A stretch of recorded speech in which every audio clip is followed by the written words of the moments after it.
ไม่ได้กินเจียวปลาดุกนานแล้วโคตรอร่อยอ่ะปลาดุกมันมีรสชาติของเป็นเป็นรสชาติแบบประจำตัวของปลาคือมันจะมีกลิ่นแบบหอมๆแล้วจะเป็นแบบมันๆครับที่เราคือมันจะมีรสชาติที่แบบเป็นรสชาติของตัวเองอ่ะที่บ่งบอกว่านี่คือปลาดุกนะอะไรอย่างเงี้ยนี่คือเนื้อปลาดุกนะกลิ่นปลาดุกอะไรอย่างเงี้ยคือ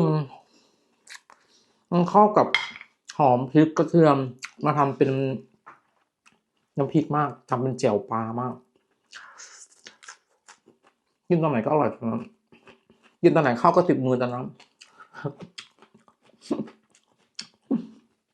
เป็นธรรมดาของข้าวติดมือเขาบอกว่าคนสวย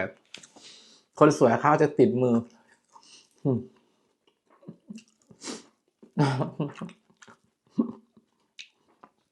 คนสวยนี่หมายความว่าตื่นสวยนะครับพี่น้องค่ะ